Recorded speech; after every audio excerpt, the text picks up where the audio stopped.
ಅರಿವೆ. ಜಾಗರಣದ ಜಡ ಕೂಗವಿದನು ವಿಶ್ವನಾಗಿ ನೇತ್ರಾಧಿಕ ಯೋಗದಿಂದ ಅರಿವೆ. ಕನಸಿನ ಕಲ್ಪನೆಯನ್ನು ಮನವೆಂಬ ಸಾಧನದಿಂದೇ ತೈಜಸ ನೆನೆಸಿ ನೀನರಿವೆ. ಪರಮ ಸುಖವನ್ನು ನಿದ್ರೆ ಬೆರೆಸಿ ಮಾಯಾವೃತ್ತಿ ಕರಣದಿ ಪ್ರಾಜ್ಞವೆಸರು ದಳೆದು ನೀನು ಅರಿವೆ. ಮರಹನರುವೆ ಮೊದಲ ಅರಿವನು ಅರಿವೆ, ಬಳಿಕ ಅರಿವು ಮರವೇ ಸೋಂಕದಿರುವ ನೀನರಿವೆ. ಅರಿವು ತಾನೇ ಪರತರ ಶಂಭುಲಿಂಗದ ಕುರುವಿನ ಭಾವನೆ ತೊರೆದು ನೀನರಿವೆ. ಅರಿವೆ ಬರೇ ಅರಿವೆ, ನೀನು ಮರೆಯದೊಮ್ಮೆಯೂ ಜಗದಿರವನು ಇಂತು ಅರಿವೆ. ಅರಿವು ಶಬ್ದದ ಅರಿವು ಅಂದರೆ ಆತ್ಮ, ಸಾಕ್ಷಿ, ಸದ್ವಸ್ತು. ಇದನ್ನು ತೆಗೆದು ಏನು ಮಾಡ್ತಾರಪ್ಪ, ಇದು ನೇರವಾಗಿ ಇದನ್ನು ತೆಗೆದು ಏನು ಮಾಡ್ತಾರೆ, ಈ ಶಿವನ ಆರಾಧಕ ಅಂತಲೇ ಶಿವ ಅಂತ ಶಿವನೇ ಬರೀ ಶಿವನೇ ಓದ್ ಬದ್ದ ಓದಿ ಹೆಂಗೆ ಅರಿವು ತೆಗೆದು ಶಿವನೇ ಬರೀ ಶಿವನೇ ನೀನು ಮರೆಯದೊಮ್ಮೆ ಮರಿದಿಲ್ಲ ಜಗದ ಇರವನು ಇಂತು ಅರಿವೆ. ಜಾಗರಣದ ಜಡ ಕೂಗವಿದನು ವಿಶ್ವನಾಗಿ ನೇತ್ರಾಧಿಕ ಯೋಗದಿಂದ ಅರಿವೆ. ಜಗತ್ತನ್ನ ಆತ್ಮ, ಅರಿವು, ಸಾಕ್ಷಿ ಇವು ನೇರ ಶಬ್ದಗಳು. ಯಾರು ವಿವೇಕವಂತರಾಗಿರ್ತಾರೆ, ಯಾರು ಜಾಗರಾಗಿರ್ತಾರೆ, ಸತ್ವ ರಜ ತಮ ಗುಣಗಳಲ್ಲಿ ಸತ್ವಗುಣ ಪ್ರಧಾನ ಯಾರಿಗಾಗಿರ್ತದೆ ಅವರಿಗೆ ನೇರವಾಗಿ ತಿಳಿಯುವಂಥದ್ದು ಪದ್ಯ. ಅರಿವು ಅಂದರೆ ಪರಬ್ರಹ್ಮ ಅಂತಾರೆ, ಸಾಕ್ಷಿ ಅಂತಾರೆ, ದೇವರು ಅಂತಾರೆ. ಶಿವ ಶಬ್ದ ಹಾಕಿದ್ದೀವಿ, ಯಾವ ಶಬ್ದ ಹಾಕಿ ದೇವ್ರ ಶಬ್ದ ಅದಕ್ಕೆ ಅನುವೇ ಆಗಿರ್ತದೆ. ಅಂದ್ರೆ ಎಲ್ಲವನ್ನೂ ನೋಡ್ತಕ್ಕಂಥ ಈ ಅರಿವಿನ ಬಗ್ಗೆ ಹೇಳ್ತಕ್ಕಂಥದ್ದನ್ನು ದೇಹಕ್ಕೆ ಹೋಲಿಕೆ ಮಾಡ್ಕೊಂಡು ಹೇಳ್ಕೊಂಡು ಹೋಗ್ತಾರೆ. ದೇಹ ಜಡ ದೇಹ, ಅರಿವು ಸೂಕ್ಷ್ಮ ಅಂತ, ಸೂಕ್ಷ್ಮಾತಿ ಸೂಕ್ಷ್ಮ, ಸೂಕ್ಷ್ಮ ಅಂತ ಮನಬುದ್ಧ ಆಗಿರೋದು. ಅದಕ್ಕೂ ಸೂಕ್ಷ್ಮ ಆಗಿತ್ತು, ಸೂಕ್ಷ್ಮಾತಿ ಸೂಕ್ಷ್ಮ, ಸೂಕ್ಷ್ಮಕ್ಕೂ ಸೂಕ್ಷ್ಮ ಆಗಿರ್ತಕ್ಕಂಥದ್ದು. ಅತ್ಯಂತ ಅಣು ಅಂದರೆ ಅಣುವಿಗಿಂತ ಅಣುವಾಗಿ ಹಾಗಿರತಕ್ಕಂಥ ಈ ಸದ್ವಸ್ತು ಅರಿವು ಸಾಕ್ಷಿ ಅದು ಹೆಂಗೈತಿ? ಮೂರು ಅವಸ್ಥೆಗಳನ್ನು ಹೇಳ್ಕೊಂಡು ಹೋದರು. ಮೂರು ಅವಸ್ಥೆಗಳು ಸತ್ವ ರಜ ತಮಗುಣದ ಆಧಾರವಾಗಿ ಸಾಮಾನ್ಯವಾಗಿ ಮೂರು ಅವಸ್ಥೆಗಳು ಬಂದಿರ್ತಾವೆ. ಜಾಗರ ಅವಸ್ಥೆ ಒಳಗೆ ಶರೀರನ ಅನುಭವ ಬಂದು ಇಂದ್ರಿಯಾದಿ ಮೂಲಕ ಅಂದ್ರೆ ಕಣ್ಣಿನ ಮೂಲಕ ಜಗತ್ತನ್ನು ನೋಡ್ತಾನೆ. ವಿಶ್ವ ತೇಜಸ ಪ್ರಾಜ್ಞೆ ವಿಶ್ವರೂಪನಾಗಿ ತೋರ್ತಕ್ಕಂಥ ಈ ಜಗತ್ತನ್ನು ಅರಿವು ಹೆಂಗೆ ತಿಳಿತೈತಿ? ಅರಿವು ಸಾಕ್ಷಿನ ಅಲ್ಲಿ, ಅರಿವಿನ ಆಧಾರ ಅಲ್ಲಿ. ಅರಿವಿಲ್ಲ ಅಂದ್ರೆ ನೇತ್ರ ಏನು ಮಾಡೋಕ್ಕಾಗಲ್ಲ. ಕಣ್ಣಿನಿಂದ ನೋಡಬೇಕಂದ್ರೆ ಅರಿವು ಬೇಕು. ಅರಿವಿಲ್ಲ ಕಣ್ಣು ನೋಡ್ತತೆ, ಕಣ್ಣು ತೆಗ್ದಂಗೆ ಅದಾವ ಬಿಡಪ್ಪ, ಅರಿವು ಇಲ್ಲ ಅಂತ. ಕಣ್ಣು ತೆಗೆದಿರ್ತೈತಿ, ಅರಿವು ಇರೋದಿಲ್ಲ.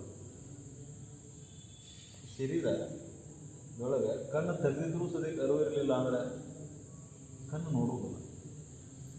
ಕಣ್ಣು ತೋರಿಸ್ತೈತೆ ಅಷ್ಟೇ. ಕಣ್ಣು ಏನೈತಿ ಏನಿಲ್ಲ ತೋರಿಸ್ತೈತಿ. ನೋಡೋಬೇಕಲ್ಲ, ನೋಡೋವಿದ್ರೆ ಕಾಣ್ತೈತಿ. ನೋಡೋವಿಲ್ಲ ಅಂದ್ರೆ ಆ ನೋಡೋವ ನಾನು ಹೆಂಗಿದ್ದೀನಿ ಅಂತ ಹೇಳ್ತಾರೆ. ಸಾಕ್ಷಿ ಹೆಂಗೈತಿ? ಈ ಜಡ ಜಗತ್ತಿಗೂ ನಾನು ಸಾಕ್ಷಿ ರೂಪನ ಅದೇನೆ. ಅಲ್ಲೇನು ಬದಲಾವಣೆ ಆಗಿಲ್ಲ, ಬದಲಾವಣೆ ಆಗ್ಯಾನ. ವಿಶ್ವರೂಪದಾಗಿ ನಾನಾವಿಗೆ ಎಲ್ಲ ತೋರ್ತತ್ತಿದ್ರೊಳಗೆ. ಎಷ್ಟು ತೋರಿದ್ರು ಶಬ್ದ, ಸ್ಪರ್ಶ, ರೂಪ, ರಸಗಂಧ 5 ವಿಷಯಾದಿಗಳಲ್ಲಿ 5 ಇಂದ್ರಿಯಗಳಿಗೆ ಬಗೆ ಬಗೆಯಾಗಿ ತೋರಿದ್ರು ಸದ್ಯಕ್ಕೆ ಸಾಕ್ಷಿ ಸ್ವರೂಪದೊಳಗೆ ಏನು ಬದಲಾವಣೆ ಆಯಿತು? ಇಂದ್ರಿಯಗಳು 5 ಅದಾವು, ಆದರೆ ಸಾಕ್ಷಿ ಒಂದೈತಿ. ಸಾಕ್ಷಿ ಪ್ರಜ್ಞೆ ಅರಿವು ಇರಲಿಲ್ಲ ಅಂತ ಇವು 5 ಇಂದ್ರಿಯಗಳಿದ್ರು ಏನು ಕೆಲಸ ಇರಲಿಲ್ಲ. ಅರಿವು ಇರಲಿಲ್ಲ ಅಂದ್ರೆ ಕಿವಿ ಕೇಳೋದಿಲ್ಲ, ಕಿವಿ ಇದ್ರೂ ಕೇಳೋದು. ಅರಿವಿಲ್ಲ ಅಂದ್ರೆ ಕಣ್ಣಿದ್ದು ಕಾಣುವುದು. ಅರಿವು ಇಲ್ಲ ಅಂದ್ರೆ ಯಾವುದೂ ಆಟ ನಡೆದಿಲ್ಲ. ದೇವರಿಲ್ಲ ಅಂದ್ರೆ ಯಾವುದೂ ಆಟ ನಡೆದಿಲ್ಲ. ದೇವರೇ ಎಲ್ಲದಕ್ಕೂ ಆಧಾರ ಅವನ. ಅದಕ್ಕೆ ಅರಿವೇ ದೇವರು ಅಂತೀವಿ. ಅರಿವೇ ದೇವರು, ಅರಿವೇ ಗುರು, ಅರಿವೇ ದೇವರು, ಅರಿವೇ ಸಕಲ ಸರ್ವ ಬ್ರಹ್ಮಾದಿಗಳು. ಆ ಅರಿವನ್ನ ನಿನ್ನ ಒಳಗೆ ಇಟ್ಟರು. ಶರೀರ ಭಾವ ನಿನ್ನ ಒಳಗೆ ಮನಸ್ಸು ಬುದ್ಧಿ ಆಚೆಗೆ ಹೋದಾಗ ಅರಿವು ಐತೆ.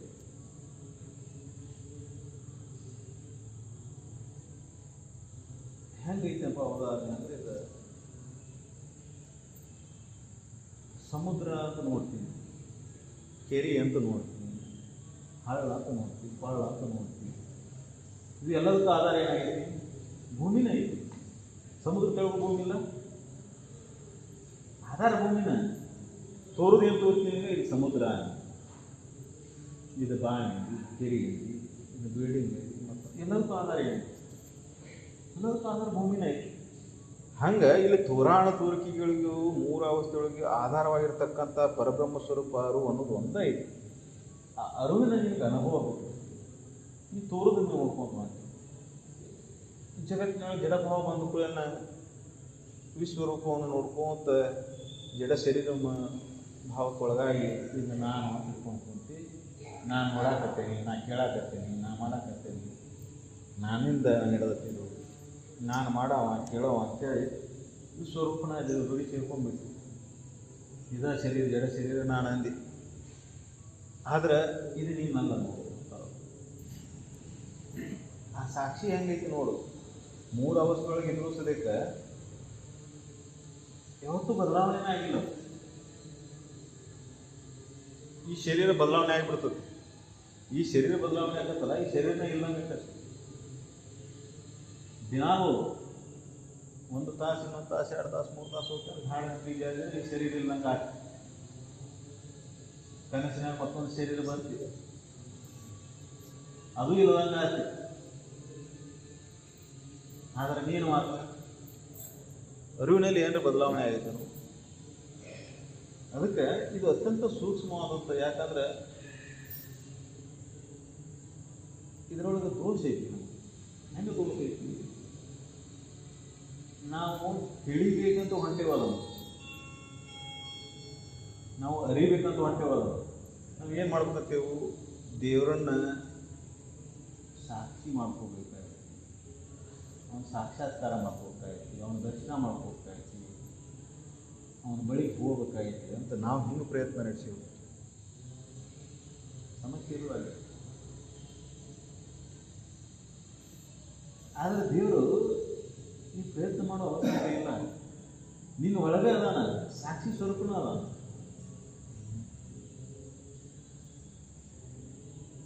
ಅನ್ಯ ಭಾವಕ್ಕೊಳಗಾಗಿ ನೀ ಮರೆತು ಬಿಟ್ಟು ಈ ಶರೀರ ಆದಿ, ಇದಕ್ಕೆ ನಾಮರೂಪಗಳು ಬಂದು ನೀನು ಹೆಸರಿಟ್ಟು, ಈ ಹೆಸರು ನೀನಾದಿ, ಈ ಜಾತಿ ಕುಲ ಗೋತ್ರ ಎಲ್ಲ ಇವೆಲ್ಲ ನೀನಾಗಿಬಿಟ್ಟು ನಿಜವಾಗಿ ನೋಡಿದ್ರೆ ಯಾವ ನೀನಲ್ಲ.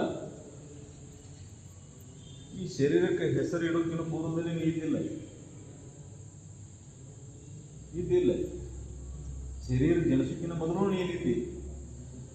ಶರೀರ ಅಂತ ಆದ್ಮೇಲೆ ನೀನು ಈ ಸತ್ಯವನ್ನು ನೀನು ತಿಳ್ಕೊತಾ ನೀ ಜಡಮದಿ ಕುಂತಿ. ಅದಕ್ಕೆ ನಿನ್ನ ಅನುಭವ ಬರೋದು. ಸೂಕ್ಷ್ಮತಿಗಳಾದಾಗ ಸೂಕ್ಷ್ಮ ಶರೀರಗಳು ಕಾಣಿಸ್ಬೋದು. ಇನ್ನೂ ಸೂಕ್ಷ್ಮ ಶರೀರ ನೋಡಿ ಬರ್ತಿ ನೋಡಿಲ್ಲ. ಕನಸಿನಾಗ ಎಂಥ ಸೂಕ್ಷ್ಮ ಶರೀರ ನೋಡಿಲ್ಲ. ಸೂಕ್ಷ್ಮ ಶರೀರ ಅಲ್ಲೇ ಜಡ ಇಂದ್ರಿಯಗಳ ಕೆಲಸ ನಡೆಯುತ್ತಿಲ್ಲ. ಅದಕ್ಕೆ ಅನುಭವ ಅಂತ ಇಲ್ಲ. ಈ ಇಂದ್ರಿಯಗಳು ಬಂದಾಗಿತ್ತು. ಈ ಇಂದ್ರಿಯಗಳು ಬಂದಾದಾಗ ಆ ಸೂಕ್ಷ್ಮ ಶರೀರ ನೋಡುವಂಥ ಶಕ್ತಿ ಬರ್ತದೆ. ಆ ಸೂಕ್ಷ್ಮ ಶರೀರವನ್ನು ನೋಡಿದ್ವಿ, ಅಲ್ಲಿ ಅದರ ಅನುಭವವನ್ನು ಹೊಂದಿದ್ವಿ. ಆದರೆ ಮತ್ತೆ ಎದ್ದು ಕೂಡಲೇ ಮತ್ತೆ ಇದು ಶುರುವಾಗುತ್ತೆ. ಈ ಜಡೆ ಶರೀರನ ಅಲ್ಲಿ ಸೂಕ್ಷ್ಮ ಶರೀರವನ್ನು ಮರೆತಿ ಮತ್ತೆ ಈ ಜಡೆ ಶರೀರ ಕಂಡುಕೊಂಡು ಕನಸಿನೊಳಗೆ ಕಾರಣವಾಗುವುದರಿಂದ ಶರೀರದ ಆನಂದ ಭಾವವನ್ನು, ಈ ಶರೀರವನ್ನು ಬಿಟ್ಟು ಆನಂದ ಭಾವದೊಳಗೆ ಹೋಗಿದ್ವಿ. ಅಲ್ಲಿ ನೋಡಿದ್ವಿ, ಅಲ್ಲಿ ಅನುಭವಿಸಿದ್ವಿ. ಈ ಎಲ್ಲವನ್ನೂ ನೋಡಿದೀನ ನೀನು ಆರಾಮದಿ ಅಂತ ಹೇಳ್ತಿ ಮತ್ತೆ ಕನಸಿನ ಪ್ರಪಂಚವನ್ನೆಲ್ಲ ಹೇಳ್ತಿ, ಎಲ್ಲದಕ್ಕೂ ಸಾಕ್ಷಿ ನೀನದಿ. ಅಂದ್ರೆ ಈ ಶರೀರ ಹೋತಿ, ಶರೀರ ಬಂತಿ, ಮತ್ತು ಈ ಶರೀರನೂ ಹೋಗಿ ಆನಂದದಲ್ಲೂ ಬಂದಿದಿ. ಆದ್ರೆ ನಾನು ಇವನು ಬಿಟ್ಟು ಬೇರೆ ಅದೇನೆ ಅನ್ನುವಂಥ ಅನುಭವ ನಿನಗಾಗ. ಅಲ್ಲಿ ಜೀವ ಬೇರೆ, ಇಲ್ಲಿ ಜೀವ ಬೇರೆ. ವಿಶ್ವ ತೇಜಸ ಪ್ರಾಜ್ಞನ ಆದರೆ ಅನು ಮಾತ್ರ ಒಂದೈತೆ, ಸಾಕ್ಷಿ ಸ್ವರೂಪ ಒಂದೈತೆ. ಅದಕ್ಕೆ ನೀನು ಇದನ್ನೆಲ್ಲ ಏನು ಮಾಡಕತ್ತಿ, ಬುದ್ಧಿಯಿಂದ ತಿಳಿಬೇಕಂತಿ ಅಥವಾ ವಿವೇಕದಿಂದ ತಿಳಿಬೇಕಂತಿ, ದೇವರನ್ನು ಕಾಣಬೇಕಂತಿ, ಸಾಕ್ಷಾತ್ಕಾರ ಮಾಡ್ಬೇಕಂತಿ, ದರ್ಶನ ಮಾಡ್ಕೋಬೇಕಂತಿ, ಇದು ಕಂಡು ಮಾಯ ಆಗುವಂಥ ವಸ್ತು ಅಲ್ಲ ತಿಳಿಯೋದು. ನಾವೇನು ತಿಳ್ಕೊಂಡೆವು, ದೇವರ ಅನುಕೂಲ ಮತ್ತು ತೋರ್ತಾನ, ಮಾತಾಡ್ತಾನ, ಅವನು ಬರ್ತಾನ, ದರ್ಶನ ಕೊಡ್ತಾನ, ಹೋಗಿಬಿಡ್ತಾನ. ಹಂಗಿಲ್ಲ, ಸಾಕ್ಷಿ ಸ್ವರೂಪ ಯಾವಾಗ ಇರುವಂತ ಎಲ್ಲ ಕಡೆ ಇರೋವಂತ ನೋಡೂ ಶಕ್ತಿ ಇಲ್ಲ ಅಷ್ಟೇ. ಎಲ್ಲ ಕಡೆ ಅದ, ಯಾವಾಗ ಇರುವಂತ ನಾನು ನಿನಗೆ ನೋಡಾಕ ಶಕ್ತಿ ಇಲ್ಲಕ್ಕಂತ ಈಗಿಲ್ಲ, ಇನ್ನು ದರ್ಶನ ಕೊಡ್ತಾನ ಅಂತ ನೀವು ತಿಳ್ಕೊಳಕತ್ತಿ. ಎಲ್ಲ ಕಡೆ ಅರಿವಿನಲ್ಲಿದಾನ, ಎಲ್ಲ ಜಡ ವಸ್ತುಗಳಲ್ಲಿ ಅದಾನ, ಜೀವನ ರಾಶಿಗಳಲ್ಲಿ ಅದಾನ. ಎಲ್ಲಿ ಹೇಳೋದು, ಭೂಮಿ ಹೆಂಗೆ ಎಲ್ಲ ಕಡೆ ಐತಿ, ಸಮುದ್ರದೊಳಗೂ ಐತಿ, ಬಾವಿಯೊಳಗೂ ಐತಿ, ಕೆರೆ ಒಳಗೂ ಐತಿ, ಎಲ್ಲ ಕಡೆ ಭೂಮಿ ಐತಿ. ಹಂಗೆ ಈ ಜಗತ್ತಿನೊಳಗೆ ಆ ಪರಬ್ರಹ್ಮ ಸ್ವರೂಪ ಸಾಕ್ಷಿ ಅರು ಅನ್ನೋದು ಎಲ್ಲ ಕಡೆ ಇದ್ರು ಸದ್ಯಕ್ಕೆ ನಿನಗೆ ನೋಡುವಂಥ ಸಾಮರ್ಥ್ಯ ಇಲ್ಲ. ಜಡಮತಿಗೊಳಗಾಗಿ ಜಡ ಕಣ್ಣಿನಿಂದ ನೋಡ್ಬೇಕಂತ ಹೊಂಟಿ, ಅದಕ್ಕಿದೆ ಅನುಭವ ಕೊಡೋದಿಲ್ಲ. ಈ ಸತ್ಯ ಬುದ್ಧಿಯಿಂದ ವಿಚಾರ ಮಾಡಿದಾಗ ಅನುಭವ ಕೊಡೋದು. ಬುದ್ಧಿ ಮತ್ತೆ ಇದ್ರೊಳಗೆ ಹುಡುಕ್ತತಿ, ಆಕಾರ ರೂಪದೊಳಗೆ. ಆಕಾರ ರೂಪದಿಂದನೇ ನೋಡ್ಕೊತ ಬಂದ ರೂಢಿ ಆಗ್ಬಿಟ್ಟೆ. ಈ ಆಕಾರ ರೂಪವನ್ನು ಬಿಟ್ಟು ಅದನ್ನು ನೋಡುವಂಥ ಸಾಮರ್ಥ್ಯ ಬೆಳೆಸ್ಕೊಂಡಿಲ್ಲ. ಜಡಮತಿಗೊಳಗಾಗಿ ಏನಾಯ್ತಿ, ದೇವರಿಗೂ ಆಕಾರ ರೂಪದಲ್ಲಿ ನೋಡ್ಕೊಂತ, ಹಿಂಗಿರ್ಬೋದನು, ಹಂಗಿರ್ಬೋದನು, ಭಾವಕ್ಕೆ ತಕ್ಕಂಗೆ ದೇವರುಗಳು ಬದಲಾಗ್ಕೊಂತ ಹೋಗ್ತಾವೆ, ಹಂಗೆ ಕಲ್ಪನೆಗೆ ತಕ್ಕಂಥ ದೇವರುಗಳ ಬದಲಾವಣೆ ಆಗ್ಕೊಂತ ಹೋಗ್ತಾವೆ. ಅದ್ರ ಸದ್ವಸ್ತು ಒಂದೇ ಐತಿ, ಆ ಸದ್ವಸ್ತು ಒಂದೇ ಐತಿ. ಆ ಸದ್ವಸ್ತುನ ಅನುಭವ ನೀನು ಈ ಜಡಮತಿಗೊಳಗಾಗಿ ಜಡಭಾವದಿಂದ ಈ ಕಣ್ಣಿನಿಂದನೇ ಅನುಭವ ಮಾಡ್ಕೋಬೇಕಂತ ಹೇಳ್ತಿ, ಅದಕ್ಕೆ ಸಾಧ್ಯ ಆಗ. ಜಡ ಜಗತ್ತಿನೊಳಗೆ ಕಾಣಬೇಕಂತ ಹೇಳ್ತಿ, ಇದರೊಳಗೆ ಐತಿ ದೇವ್ರು ಗರ್ಭಗುಡಿಯಾಗ ದೇವ್ರು ಅದಾನ, ಅಲ್ಲೇ ಅದಾನ, ಇಲ್ಲೇ ಅದಾನ, ಇಷ್ಟ ಸಿಗಿಟುಗೊಳಿಸಿ ದೇವ್ರನ್ನು. ಆದರೆ ದೇವರು ಎಲ್ಲ ಕಡೆ ಅದಾನ, ನಿನ್ನೊಳಗೂ ಅದಾನ, ಅದನ್ನು ನೋಡಕ್ಕೆ ತಯಾರೇ ಇಲ್ಲ ನೀನು. ಯಾಕೆ ಹಿಂಗಾಯ್ತು ಅಂದ್ರೆ, ಈ ಶರೀರ ಭಾವ ಗಟ್ಟಿಯಾಗಿ ಕೊಟ್ಟಿದ್ದರಿಂದ ಪದೇ ಏನು ಮಾಡ್ತದೆ, ಪ್ರಯತ್ನ ಏನು ನಡೆದತಿ, ಜಡದೊಳಗೆ ಪ್ರಯತ್ನ ನಡೆಸ್ತೀವಿ. ಈ ಶರೀರ ಭಾವವನ್ನು ಕಳ್ಕೊಂಡು ಈ ಸೂಕ್ಷ್ಮ ಭಾವಕ್ಕೆ ಹೋದಾಗ ಕನಸಿನೊಳಗೆ ಯಾವ ಶರೀರನೂ ಇರಲಿಲ್ಲ. 3 ಅವಸ್ಥೆಗಳನ್ನು ಎದಕ್ಕೆ ಹೇಳ್ತಾ ಹೊಳ್ಳಮೊಳ ಎಲ್ಲ ಧರ್ಮ ಗ್ರಂಥಗಳೊಳಗೆ, ಹಿಂದೂ ಸಂಪ್ರದಾಯದೊಳಗೆ ಎಲ್ಲ ಧರ್ಮ ಗ್ರಂಥಗಳೊಳಗೆ ಹೋಗಿಸಬೇಕು 3 ಅವಸ್ಥೆಗಳ ಪರಿಶೀಲನೆ ಯಾಕೆ ಹೇಳ್ತಾರಪ್ಪ ಅಂದ್ರೆ, 3 ಅವಸ್ಥೆಗಳ ಪರಿಶೀಲನೆ ನಿನಗೆ ಅನುಭವಕ್ಕದಾವ. ಜನ್ಮಾಂತರ ನಿನಗೆ ಅನುಭವಕ್ಕೆ ಇರ್ಲಿಕ್ಕಿಲ್ಲ, ನೀನು ಮರ್ತು ಬಿಟ್ಟಿರ್ಬೋದು. ಮುಂದಿನ ಜನ್ಮದಾಗ ಏನೈತಿ, ಈಗ ಏನೈತಿ, ಮುಂದೆ ಏನೈತಿ ಮರ್ತಿರ್ಬೋದು. ದಿನಪ್ರತಿ ನಡೀತಾವೆ 3 ಅವಸ್ಥೆಗಳು. 1 ವರ್ಷ 2 ವರ್ಷದಿಂದ ಅಲ್ಲ, ದಿನಪ್ರತಿ ನಡೀತಾವೆ 3 ಅವಸ್ಥೆಗಳಲ್ಲಿ. ಜನ್ಮಾಂತರ ಮರ್ತಿರ್ಬೋದು, 3 ವರ್ಷದ ಮರ್ತಿರ್ಬೋದು. ಆದರೆ ಇವು ದಿನ ನಡೆಯುವಲ್ಲ, ದಿನಪ್ರತಿ ನಡೆಯುವಂಥ ಈ 3 ಅವಸ್ಥೆಗಳ ಪರಿಶೀಲನೆ ಮಾಡ್ಕೊಂಡಿದ್ದಾದ್ರೆ 3 ಅವಸ್ಥೆಗಳಲ್ಲಿ ನಾ ಸಾಕ್ಷಿ ಸ್ವರೂಪನಾದಂಥ ಅರಿವು ನಾನು ಅನ್ನೋದನ್ನು ತಿಳ್ಕೊಳಕ್ಕೆ ಯಾಕೆ ಕಠಿಣ ಆಗೈತಿ? 3 ಅವಸ್ಥೆಗಳು ದಿನ ಬಂದು ಹೋಗ್ತಾವೆ. ದಿನಾಲು ಕನಸಿಗೆ ಹೊಕ್ಕಿ, ದಿನಾಲು ನಿದ್ದೆ ಹೊಕ್ಕಿ, ದಿನಾಲು ಎಚ್ಚರಿಕೆ ಬರ್ತಿ. ಆದರೂ 3ಕ್ಕೂ ಸಾಕ್ಷಿಯಾಗಿ ನಾಡಿದ್ದೀನಿ. 3ರೊಳಗೆ ಈ ಶರೀರ ಒಂದು ಅವಸ್ಥೆ ಒಳಗಿಲ್ಲ, ಮತ್ತೊಂದು ಅವಸ್ಥೆ ಒಳಗಿಲ್ಲ.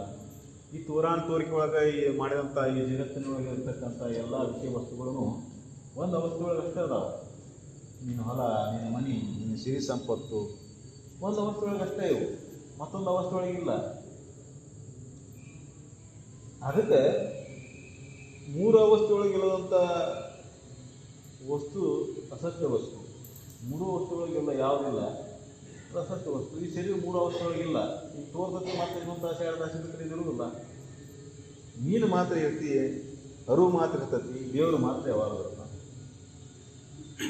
ಸಾಮಾನ್ಯನಿಗೆ ಇದನ್ನು ದೇವರು ಅರಿವಿಗೆ ಅನ್ಯ ಶಬ್ದವನ್ನು ದೇವರು ಅಂತ ಯಾಕೆ ಮಾಡಿತ್ತು? ಜಡಮತಿಗೊಳಗಾದಂಥ ಈ ಮನುಷ್ಯ ಸೂಕ್ಷ್ಮವನ್ನು ಹಿಡ್ಕೊಳಕ್ಕೆ ಆಸಕ್ತಿ ಪಡುತ್ತಾನೆ. ಶಬ್ದ ಸ್ಪರ್ಶ ರೂಪ ರಸಗಂಧ ವಿಷಯಾದಿಗಳಲ್ಲೇ ನಾವು ಹುಡ್ಕೊಂತ ಬಂದಾನ. ಇವನು ವಿಷಯಗಳ ಮೂಲಕನೂ ಮತ್ತೆ ಒಳಗೆ ಸರಿಸೋದು. ಮುಳ್ಳನ್ನು ಮುಳ್ಳಿನ ತೆಗೆದಂತಾರಲ್ಲ ಹಾಗೆ ವಿಷಯಗಳಕ್ಕೆಲ್ಲ ಬಹಳ ಆಕರ್ಷಣೆ ಆಕತ್ತೀವಿ.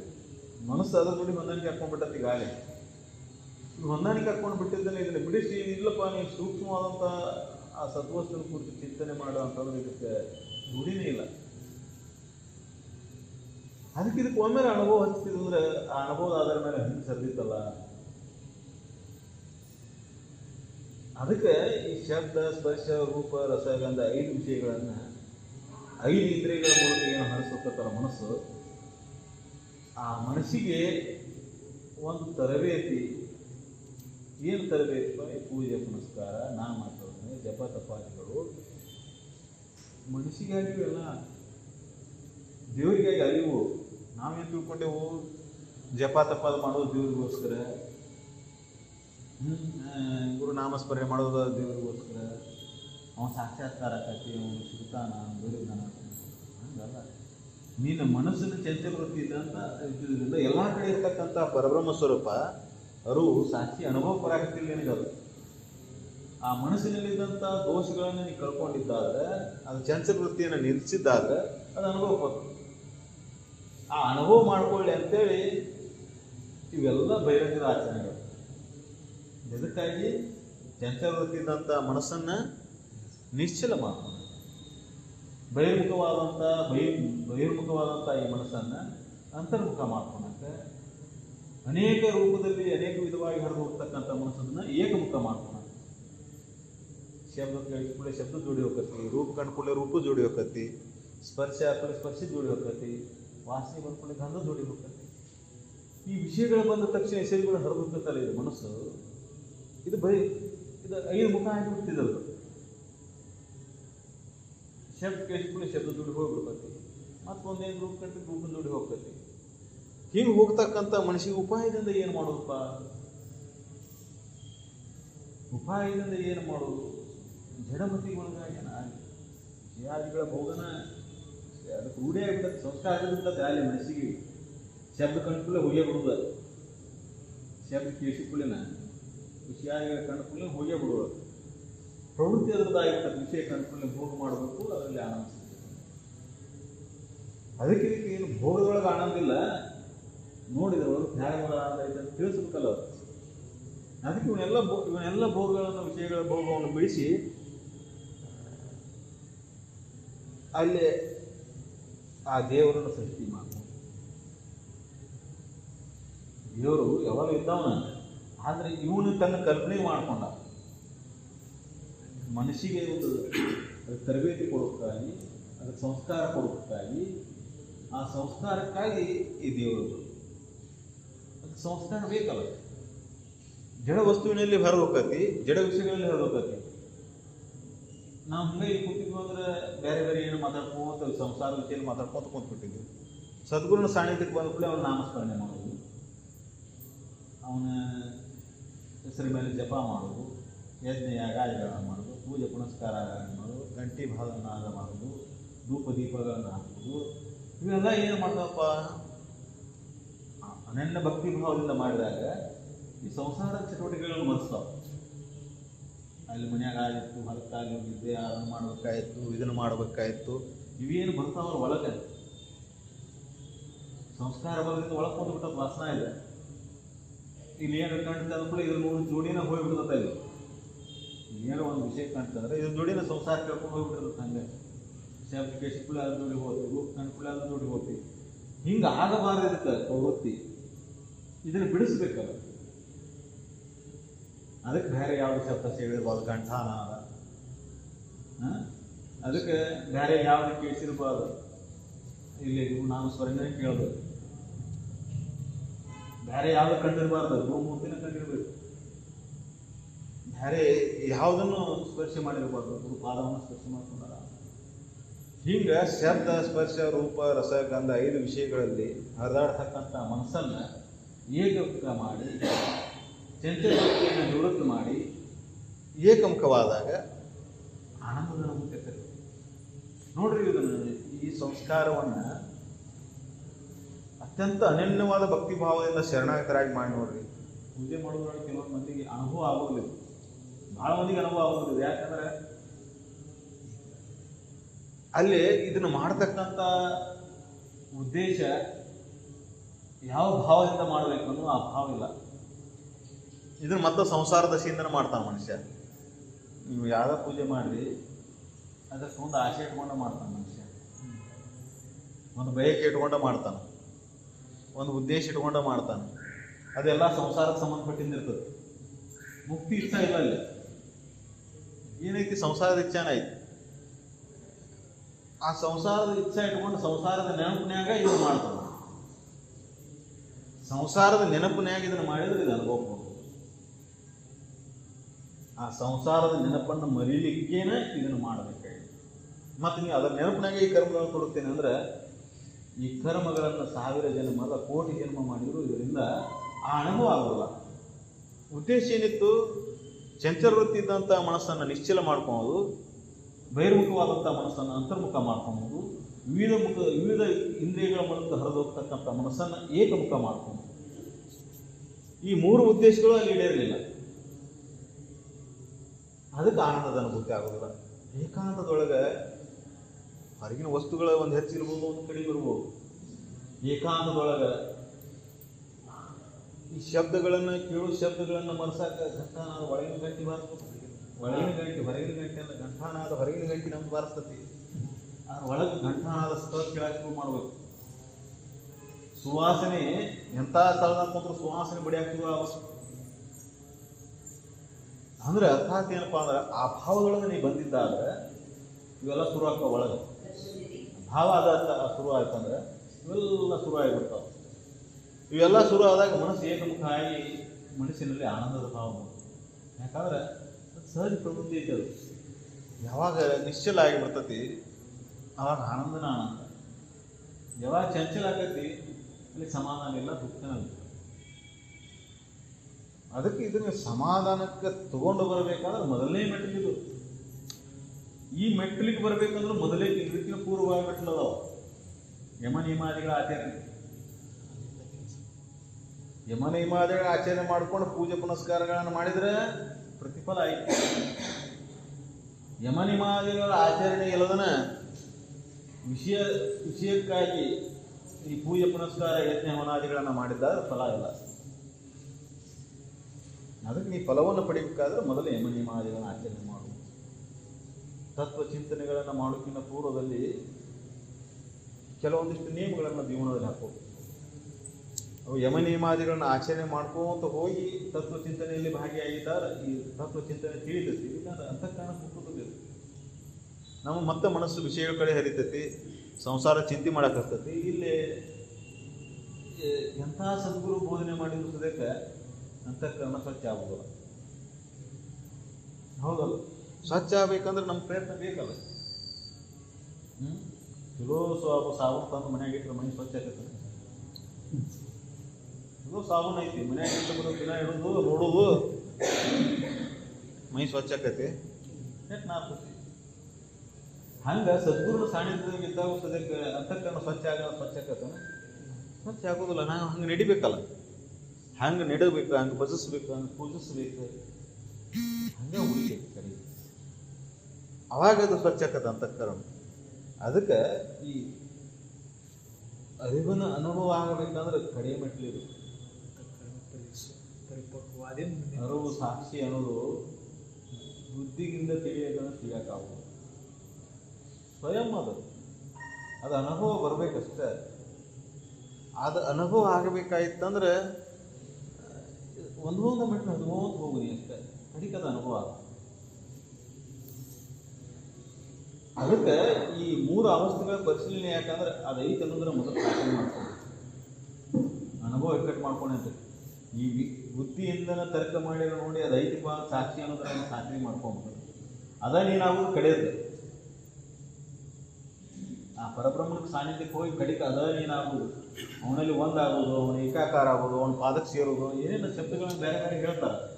ಅವನ ಪಾದದ ಅಡಿ ಸೇರ್ಕೊಂಡ ಅವನಲ್ಲಿ ಒಂದಾದ ಸ್ಥಿತಿ ಇನ್ನೂ ಹೊಂದಿದೆ. ಅವಾಗ ಅದರ ಅಲ್ಲಿ ಸಾಮಾನ್ಯನಿಗೆ ಹೇಳ್ಬೇಕಂತ ಹೇಳ್ಕೊತ ಹೋಗ್ಬೇಕಾಗತ್ತೆ.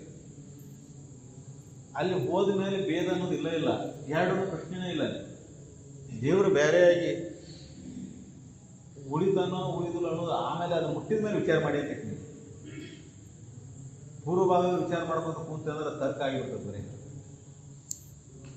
ತರ್ಕ ಮಾಡ್ಕೊಂತ ಕೂತಂದ್ರೆ ಊರಿಗೆ ಹೋಗ್ಬೇಕು ಅನ್ಕೊಂತ ಕೂತು ಊರಿಗೆ ಹೋಗಕ್ಕೆ ಆಗೋದಿಲ್ಲ. ಹೋಗಿ ಶುರು ಮಾಡ್ಬೇಕು, ಮೊದಲು ಒಂದೊಂದು ಹೆಜ್ಜೆ ಇಡಕ್ಕೆ ಶುರು ಮಾಡ್ಬೇಕು, ತಾನೊಂದು ಊರು ಬರ್ತದೆ. ಹೌದು, ಅದಕ್ಕೆ ನೀನು ಏನು ಮಾಡೋ, ಮೊದಲು ಒಂದೊಂದು ಮೆಟ್ಲು ಹತ್ತಕ್ಕೆ ಶುರು ಮಾಡು. ಈ ಅರಿವು, ಆತ್ಮ, ಸಾಕ್ಷಿ, ದೇವರು ಇವು ಭಿನ್ನ ಅದಾವೋ ಇದು ಒಂದೇ ಅದಾವೋ ಅನ್ನೋದನ್ನ ಅನುಭವ ಕಟ್ಟಿ ನಿಂಗೆ ಆಗೈತಿ. ಸಾಮಾನ್ಯವಾಗಿ ಹೇಳಕ್ಕೆ ಹೋದಾಗ ಇದು ಭಾಳ ವಿರೋಧ ಅನಿಸ್ತೈತಿ. ಅರಿವು ಮತ್ತು ದೇವರು ಎರಡು ಒಂದು ಅನುಕೂಲ ಹೆಂಗೆ ಸರ್ವ ಧರ್ಮ ಗ್ರಂಥಗಳು ಅದನ್ನ ಹೇಳಿದ್ರು ಸದ್ಯಕ್ಕೆ ಅದು ಅವನ ತಲೆಯಾಗ ಹೋಗುವುದಿಲ್ಲ. ತತ್ವಮಸಿ ಅಂತ ಹೇಳಿ ಯಾಕೆ ಹೇಳಿದ್ರು, ಅಹಂ ಬ್ರಹ್ಮಾಸ್ಮಿ ಅಂತ ಯಾಕೆ ಹೇಳಿದ್ರು, ಇವು ಪಂಚಮಹಾವಾಕ್ಯಗಳು ಅವರೆಲ್ಲರೂ ಅರ್ಥಸಾರ್ಥಗಳು ಅರುವ ನೀನು ಅಂತೇನು ನಿಜಗುಡ್ರಿ ಇಲ್ಲಿ ಹೇಳಕತ್ತಾರಲ್ಲ, ಈ ಪದ್ಯದ ಸಾರ ಅದರ ಆಧಾರ ಮೇಲೆ ಬಂದಿದ್ದು. ವೇದ ಉಪನಿಷತ್ಗಳ ಸಾರಣ ಇದು, ಮತ್ತು ನಿಜಗುಡ್ರಿ ಬೇರೆ ಹೇಳ್ಯಾರಂತಲ್ಲ. ಆದ್ರೆ ಸಾಮಾನ್ಯನಿಗೆ ಏನು ಅನಿಸ್ತತಿ, ಜಡಮತಿ ಒಳಗಾದಂಥ ತಾಮಸಮತಿ ಒಳಗಾದಂಥ ಮನುಷ್ಯ ಜಡದಲ್ಲಿ ಹುಡುಕ್ತಾನ, ಅದಕ್ಕೆ ಸೂಕ್ಷ್ಮವನ್ನು ಹಿಡಿಯುವುದಿಲ್ಲ, ತದ್ವಿರುದ್ಧ ಅನಿಸ್ತದೆ. ಸೂಕ್ಷ್ಮವನ್ನು ಹಿಡಿಯುವಂಥ ಸಾಮರ್ಥ್ಯವನ್ನು ಕಳ್ಕೊಂಡ್ಬಿಟ್ಟಿರ್ತಾನೆ. ಮನಸ್ಸು ಸೂಕ್ಷ್ಮ ಐತೋ ಜಡ ಐತೋ? ಸೂಕ್ಷ್ಮ ಐತಿ. ಮನಸ್ಸನ್ನು ತಿಳಿಯುವಂಥವ ಯಾರ ಅಂತ ಹೇಳಿದ್ರೆ, ಮನಸ್ಸನ್ನು ತಿಳಿಯೋ ಯಾರ? ಜಡ ಶರೀರ, ಇದು ಶರೀರದಿಂದ ಮನಸ್ಸು ತಿಳಿದೆ. ನಿನ್ನ ಇಂದ್ರಿಯಗಳು ಯಾವ ಇಂದ್ರಿಯಗಳ ಮನಸ್ಸು ತಿಳಿದು ಹೇಳ್ತು? ಕಣ್ಣು ತಿಳಿತು, ಕಿವಿ ತಿಳಿತು, ಮೂಗು ತಿಳಿತು, ಇವು ಇಂದ್ರಿಯಗಳ ಶರೀರ ಐತಲ್ಲ ನಿಂದ. ಇದ್ರ ಅದರ ಮೂಲಕ ನೀನು ಮನಸ್ಸನ್ನು ತಿಳಿದಿ. ಇವು ಯಾವಕ್ಕೂ ಸಾಮರ್ಥ್ಯ ಇಲ್ಲ, ಮನಸ್ಸನ್ನು ತಿಳಿಯುವಂಥ ಸಾಮರ್ಥ್ಯ. ವಿವೇಕಕ್ಕೊಂದು ಸಾಮರ್ಥ್ಯ ಇದೆ. ಆ ವಿವೇಕದಿಂದ ಮನಸ್ಸನ್ನು ತಿಳಿದಿ. ಅರ್ಥಾತ್ ಸದ್ಬುದ್ಧಿ. ವಿವೇಕ ಅಂದ್ರೆ ಸದ್ಬುದ್ಧಿ. ಬುದ್ಧಿ ಒಳಗೆ ಎರಡು ಬುದ್ಧಿ, ದುರ್ಬುದ್ಧಿ, ಸದ್ಬುದ್ಧಿ. ಸದ್ಬುದ್ಧಿ ಜಾಗೃತ ಆದ್ರೆ ಅದಕ್ಕೆ ವಿವೇಕ ಅಂದ್ರೆ. ಆ ವಿವೇಕದಿಂದ ಈ ಮನಸ್ಸನ್ನು ತಿಳಿ. ದುರ್ಬುದ್ಧಿ ಇದ್ದಾಗ ಮನಸ್ಸಿನಲ್ಲಿ ವಿಕೃತ ಕೃತ್ಯಗಳು ನಡೆದರೂ ಸದ್ಯಕ್ಕೆ ಅದ ಸರಿ ಅನಿಸ್ತದೆ. ಅವನು ಏನು ಮಾಡ್ತಾನೆ, ಪೈಶಾಚಿಕ ವೃತ್ತಿ ಅಂತಾರೆ. ಅವನು ಏನು ಮಾಡ್ತಿರ್ತಾನೆ ಅವಾಗ ಖಬರಿಲ್ಲ ಅಂತ ಹೇಳ್ತಾರೆ. ನೋಡಿಲ್ಲ ಏನು ಮಾತಾಡ್ತಾನ, ಏನು ಮಾಡ್ತಾನೆ ಅವಾಗ ಖಬರಿಲ್ಲ. ಪೈಶಾಚಿಕ ವೃತ್ತಿ. ಸದ್ಬುದ್ಧಿ ಇಲ್ಲ ಅಲ್ಲಿ, ವಿವೇಕ ಜಾಗೃತಿ ಆಗಿಲ್ಲ ಅಲ್ಲಿ. ದುರ್ಬುದ್ಧಿ ಕೈ, ದುರ್ಬುದ್ಧಿ ಮನಸ್ಸು ಬರ್ತೈತಿ. ಅದಕ್ಕೆ ಮತ್ತಷ್ಟು ಪ್ರಚೋದನೆ ಮಾಡ್ಬೇಕು. ಹೌದೌದು, ನೀನ ಮಾಡೋದ ಕರೆ ಆಡ, ನೀನ ದೊಡ್ಡವ. ಜಗತ್ತಿನ ನಿನ್ನಂಥ ಧೀರರು ಯಾರದಾರ, ನಿನ್ನಂಥ ಸೂರ್ಯರು ಯಾರದಾರ? ಈ ಪ್ರಚೋದನೆಯಿಂದ ದುಷ್ಕೃತ್ಯಗಳು ನಡ್ಕೊಂತ ಹೋಗ್ತಾವ, ಪೈಶಾಚಿಕ ಹೆಚ್ಚಿಗೆ ಹಾಕೊಂತ ಹೋಗ್ತಾವ. ಸದ್ಬುದ್ಧಿ ಜಾಗೃತ ಆದಾಗ ಅದು ಬುದ್ಧಿ ಹೇಳ್ತದೆ, ಲೇಖಾಕ ಮಾನಸವೇ, ಈ ಜಗತ್ತಿನಾಗ ಏನೈತಪ್ಪ, ನೀನು ಹಿಂಗ್ಯಾಕೆ ಮಾಡಾಕತ್ತಿ? ಹೀನ ವಿಷಯಗಳಿಗೆ ಆಯ್ಸಿ ಬಡ್ದಾಡ್ಕೊಂತ ಕುಂತೀನಿ. ನೀನು ಒಂದೇನು ಹೊಲ, ಒಂದು ಕೋಟಿ ಮನಿ, ಪದವಿ, ಪಟ್ಟ, ಆಸೆ ಎದಕ್ಕೆ ಇವೆಲ್ಲ? ಯಾವ ಸಮಾಧಾನ ತಂದು ಕೊಡೋದಿಲ್ಲ ಜೀವನದವನೇ. ಆದರೂ ಇದ್ರಾಗ ಸುಳಿತೈತಲ್ಲ ಮನಸ್ಸು. ಎಲೆ ಕಾಕು ಮಾನಸವೇ, ಇದರೊಳಗೆ ಏನುಂಟು? ಯಾಕೆ ವಿರತಿಯನ್ನು ಅಳಿದು ಹೀನ ವಿಷಯದಲ್ಲಿ ಸುಳಿವೆ? ಯಾಕೆ ವಿರತಿಯನ್ನು ಅಳಿದು ಹೀನ ವಿಷಯಗಳು ಸುಳಿವೆ? ಅರ್ಥಾರ್ಥ ಏನಪ್ಪ ಅಂದ್ರೆ, ಪ್ರವೃತ್ತಿ ಹಂಗಾದ್ಮೇಲೆ ಅದರಿಂದ ಹೊರಗೆ ಬರೋದು ಭಾಳ ಕಠಿಣ ಆಗ್ತದೆ. ಅದಕ್ಕೆ ಸದ್ಗುರು ಸ್ವಾಮಿ ಬೇಕು, ಸತ್ಸಂಗ ಬೇಕು. ಆ ಪ್ರವೃತ್ತಿಯಿಂದ ಹೊರಗೆ ಬರಬೇಕಂದ್ರೆ ನಮ್ಮ ಜಗತ್ತಿನೊಳಗೆ ಏನೈತಿಪ್ಪ, ಹೊರಗಿನ ಈಗಿನ ಜಗತ್ತಿನೊಳಗೆ ಪೈಶಾಚಿಕ ವೃತ್ತಿ ಹೆಚ್ಚಿಗೆ ಹಾಕ್ಕೊಂತ ಹೋಗ್ತದೆ, ಈ ವೃತ್ತಿಗಳು ಹೆಚ್ಚಿಗೆ ಹಾಕ್ಕೊಂತ ಹೊಂಟಾವ. ಯಾಕಂದ್ರೆ ಸಂಘ ಉತ್ತಮರ ಸಂಘ ಇಲ್ಲ.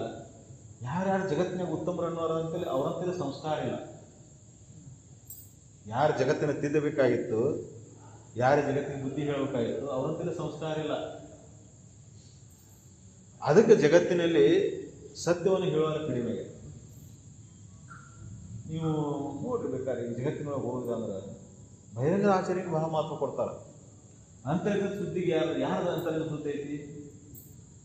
ಅದವರು ಹೇಳ್ತಾರೆ, ಒಂದು ವಾಕ್ಯದಾಗ ಬರ್ತದೆ, ನನ್ನ ಅಂತಃಕರಣ ತಾಳು ಅಂತ ಹೊಳೆಯುತ್ತೆ. ಅಂತಃಕರಣ ತಾಳು ಅಂತ ಹೊಳೆಯಂಗೆ ಆಗ್ತಂದ್ರೆ ಅಲ್ಲಿ ದೋಷ ಇರಲಾರ್ದಂಗೆ ಆಗ್ತವೆ. ಯಾರ ಅಂತಃಕರಣ ತಾಳು ಅಂತ ಹೊಳಿತಪ್ಪ? ಯಾರಲ್ಲಿ ಕಾಂಕ್ರೋಧಾದಿಗಳಿಲ್ಲ, ಎಲ್ಲರೂ ಕಾಂಕ್ರೋಧಾದಿ ಅಂತ ಕೂಗ್ತೀವಿ ನಾವು. ಏನೇನು ಆಸೆ, ಏನೇನು ಬಯಕೆ ಹೋಗ್ಬೇಕು. ಈ ಆಸೆ ಬಯಕೆಗಳ ಬಂಧನಕ್ಕೆ ಕಾರಣ ಆಗ್ಯಾವು. ಈ ಆಸೆ ಬಯಕೆಯಿಂದ ದುಃಖಕ್ಕೆ ಕಾರಣ ಆಗೈತಿ. ಈ ಸತ್ಯವನ್ನು ತಿಳಿದು ಈ ಸತ್ಯವನ್ನು ಹೇಳೋರು ಭಾಳ ಕಡಿಮೆ ಆಗಿದೆ. ಅಸತ್ಯವನ್ನು ಹೇಳ್ತಾರೆ, ನಿಮಗೆ ಈ ಪೂಜೆ ಮಾಡಿರಿ, ಈ ಯಜ್ಞ ಮಾಡಿರಿ, ಹವನ ಮಾಡಿರಿ, ಮಂತ್ರ ಆಡ್ರಿ. ಆಚರಣೆ ಇರೋದಿಲ್ಲ, ಅವರು ಆಚರಣೆ ಇರೋದಿಲ್ಲ. ದಿನ ಮುಂಜಾನೆ ಟಿವಿ ಹಚ್ಚಿ ಟಿವಿಯಾಗ ಒಂದು ನೋಡ್ತಾರೆ, ಅದನ್ನ ಹೇಳ್ತಾರೆ. ಆಚರಣೆ ಇರುವುದಿಲ್ಲ. ಜಡದಲ್ಲಿ ಆಚರಣೆಯನ್ನು ಮಾಡಿದರೆ ಅಂತಃಕರಣ ಸ್ವಚ್ಛಕ್ಕೆ ಅನ್ನೋದು ಒಂದು ಉದ್ದೇಶ ಇಟ್ಕೊಂಡು ಹೇಳ್ಯಾರ. ಅದನ್ನು ಮಾಡುವಾಗ ನೀತಿ ನಿಯಮಗಳನ್ನು ಪಾಲನೆ ಮಾಡಿ ಮಾಡೋದು. ಉದ್ದೇಶ ಏನಪ್ಪ ಅಂದ್ರೆ ಇವನು ಯಾವ್ದಾರ ರೂಪದಿಂದ ಯಮ ನಿಯಮಾವಳಿಯನ್ನು ಮಾಡಕ್ಕೆ ಹಚ್ಬೇಕು, ಇವನು ಪಾಲನೆ ಮಾಡಕ್ಕೆ ಹಚ್ಬೇಕು. ಸುಮ್ಮನೆ ಮಾಡೋದ್ರೆ ಮಾಡೋದಿಲ್ಲ. ಒಂದು ಶಕ್ತಿ ಐತಿ, ಒಂದು ದೈವ ಐತಿ, ಒಂದು ದೇವ್ರ ಐತಿ, ಅದಕ್ಕೆ ಅಂಜಾರು ಮಾಡೋದು.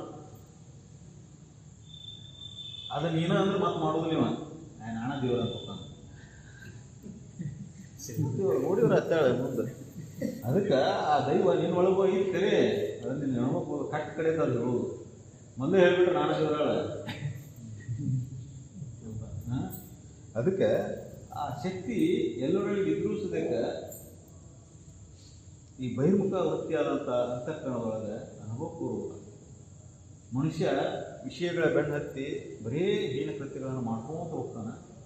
ಮಾಡಿ ಮಾಡಿ ಮಾಡಿ ಮಾಡಿ ಕಣಿಕ ಭ್ರಮ ನಿಲ್ಲಿಸಕ್ಕಾನ. ಸಂಸಾರದೊಳಗೆ ಜಗತ್ತಿನೊಳಗೆ ಭಾಳಷ್ಟು ಶ್ರೀಮಂತರದಾರ, ಭಾಳಷ್ಟು ವಿದ್ಯಾವಂತರದಾರ, ಭಾಳಷ್ಟು ಬುದ್ಧಿವಂತರ, ಏನೇನೋ ಬುಕ್ಗಳನ್ನು ಓದಿ ಬರೆದವರದಾರ. ಆದರೆ ಜ್ಞಾನಿಗಳು ಸಿಗೋದು ಭಾಳ ಕಡಿಮೆ. ಯಥಾರ್ಥ ಜ್ಞಾನವಾದವ ಇವು ಯಾವಕ್ಕೂ ಬೆನ್ನಕ್ಕೆ ಹೋಗುದಿಲ್ಲ. ಇವೆಲ್ಲ ತೋರಿಕೆಗಳೆಲ್ಲ ನನ್ನ ಕಲ್ಪನಾ ತೆರೆಗಳು ಅಂತೇಳಿ ಇವು ತುಚ್ಛೀಕರಿಸಿ ಬಿಟ್ಟಿರ್ತಾನೆ. ಇದರ ಮೇಲೆ ಮೋಹವನ್ನು ಅಳಿರ್ತಾನೆ. ಅದಕ್ಕೆ ಇದನ್ನು ಬಿಟ್ಟವರು ಹೇಳಿಗಳಂತ ತಿಳ್ಕೊಬೇಡ. ಬಿಡೋದು ಭಾಳ ಕಠಿಣ ಇತ್ತು. ಸಂಸಾರವನ್ನು ಬಿಡೋದು ಭಾಳ ಕಠಿಣ ಇತ್ತು. ಸಂಸಾರ ಅಂದರೆ ಮದುವೆ ಮಾಡ್ಕೊಂಡು ಇರೋದು ಸಂಸಾರ ಅಲ್ಲ. ನಾವೇನು ತಿಳ್ಕೊಂಡೆವು, ಮದುವೆ ಮಾಡ್ಕೊಳಿಕಂದ್ರೆ ಸನ್ಯಾಸಿ, ಮದುವೆ ಮಾಡ್ಕೊಂಡು ಸಂಸಾರ. ಹಿಂಗಲ್ಲ. ಸಂಸಾರ ಅಂದ್ರೆ ಯಾವಾಗ ಶರೀರ ಭಾವ ಬಂತಿ ಸಂಸಾರ ಶುರು ಆಯ್ತು. ಯಾರಿಗೆ ನಾನು ಶರೀರ ಅನ್ನೋ ಭಾವ ಅಳಿರ್ತತಿ ಅವ ಸನ್ಯಾಸಿನ. ಶರೀರ ನಾನು ಭಾವ ಯಾರಿಗೆ ಅಳಿರ್ತಿ ಅವ ಸನ್ಯಾಸಿ. ಶರೀರ ನಾನು ಭಾವದಾಗಿದ್ದಾರೆ ಎಲ್ಲರೂ ಸಂಸಾರ. ಅದಕ್ಕೆ ಈ ಶರೀರ ಭಾವವನ್ನು ಕಳ್ಕೋಬೇಕಂದ್ರೆ ಸುಮ್ಮನೆ ಹೋಗುವುದಿಲ್ಲ. ಈ ದೇಹ ನಾನನ್ನೋ ಭಾವ ಎಂಥವರಿಗೆ ಬಿಟ್ಟಿಲ್ಲ. ಇದನ್ನು ಕಳ್ಕೋಬೇಕಂದ್ರೆ ಯಥಾರ್ಥ ಜ್ಞಾನ ಆಗಿ ಅರಿವೇ ಬರೀ ಅರಿವೇ ಅಂತ ಗೊತ್ತು ತಲುಪತ್ತೆ. ನಿನ್ನ ತೆರೆಯನ್ನ ಅರಿವೇ ಬರೀ ಅರಿವೆ ನಿನ್ನ ತೆರನರಿಗೆ ಮುಕ್ತಿ ಎಂಬುದು. ಆ ಅರಿವಿನ ಸದ್ವಸ್ತುವಿನ ಕುರಿತ ಆ ಸದ್ವಸ್ತುನ ನಾನು ಉಳಿಬೇಕಲ್ಲ ಭಾವ. ಯಾವಾಗಲೂ ಅದ ಭಾವ, ಸದ್ವಸ್ತುನ ನಾನು ಭಾವ. ಶರೀರ ಭಾವ ಇಲ್ಲ, ಕೂತರು ಇಲ್ಲ, ನಿಂತರಿಲ್ಲ, ಎದ್ರಿಲ್ಲ, ಬಿದ್ರಿಲ್ಲ. ಶರೀರಕ್ಕೆ ಭಾವನೆ ಇಲ್ಲ, ಶರೀರ ನಾನು ಭಾವನೆ ಇಲ್ಲ. ಹಂಗೆ ಬದುಕಾಕ ಬರ್ತೈತ್ರಿ ಅಂತ ಕೇಳ್ಬೋದು ಅಂತಾರು ನೋಡಿದ್ದೀನಿ. ನೋಡಿದಾರಿಗೆ ಗೊತ್ತಾಗ ಶರೀರ ಭಾವ ಇಲ್ಲ. ಕುಂತಾಗ ಆ ಪರಬ್ರಹ್ಮನ ಭಾವನೆ, ನಾನಾ ಪರಬ್ರಹ್ಮನ ಭಾವ ತುಂಬಿ ತುಳುಕ್ತಿರ್ತದೆ. ಯಾವಾಗಲೂ ಹರಿಹರ ಬ್ರಹ್ಮಾದಿ ದೇವತೆಗಳು ನನ್ನ ಕರ್ಪಲಾ ತೆರೆಗಳು ಅಂತೇಳಿ ನಿರ್ಭೀಯವಾಗಿ ಹೇಳ್ತಕ್ಕಂಥ ಸಾಮರ್ಥ್ಯ ಅವನು ಬಂದಿರ್ತದೆ. ಅದಕ್ಕೆ ನೀವು ಕೇಳಿದ ಕಥೆಗಳನ್ನು ಕೇಳಿಲ್ಲ, ಪುರಾಣಗಳನ್ನು ಓದಿಲ್ಲ. ನಾಗಲಿಂಗಪ್ಪ ಏನು ಮಾಡಿದ್ನ? ಏನು ಮಾಡಿಲ್ಲ. ಗರ್ಭಗುಡಿ ಅಂತ ದೇವಿನ ಹೊರಕೊಂಡ್ಬಿಟ್ಟು ಹಾಗೆ ಪ್ರತಿ ಪುರಾಣಗಳನ್ನು ಕೇಳಬೇಕು. ಅದರ ಅನುಭವವನ್ನು ತತ್ವದ ಆಧಾರ ಮೇಲೆ